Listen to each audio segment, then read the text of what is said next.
How do I live by Trisha Yearwood? Paano nga ba tayo mabubuhay kung walang pera? Aminin na natin.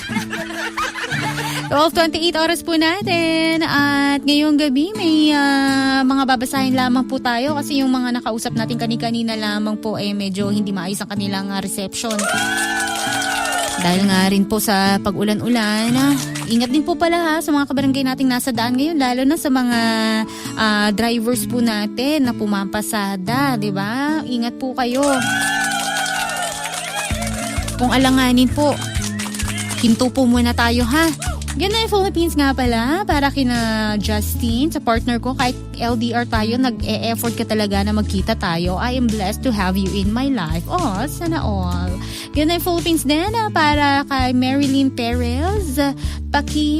Basa mo naman po to. Gusto kong payuhan ng aking BFF. Huwag niya intindihin ang mga taong nagagalit sa kanya nang hindi niya alam ang dahilan. Mga toxic na tao talaga, may mga problema sa sarili. Kaya huwag niyang stressin ang sarili niya. Basta alam niyang malinis ang konsensya niya. May problema BFF ko kasi mahiyain siya. Dahil ginawa mo lahat ng pabor sa kanila, sadyang makakapal lang talaga yung mukha nila. Sabi niya dito. Yun. Hindi ko naintindihan masyado. Sorry. Medyo sabaw-sabaw ang Lady Gracia Kay Jen Suin, pag na Philippines, sa anak ko na si Nicaela Latrell at sa baby kong si Kaiya.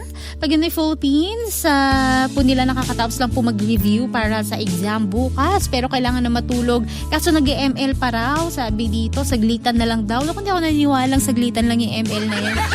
Pag nasimulan mo na yung ilang oras na lilipas, di ka patapos. Kay Krista D. Chos na pag na Philippines, sa mga mananahi na hanggang ngayon nagising pa rin at sa asawa kong sobrang mapagmahal, Al John, na sobrang sipag ring manahi kahit galing sa trabaho. Good night sa'yo, Be, I love you.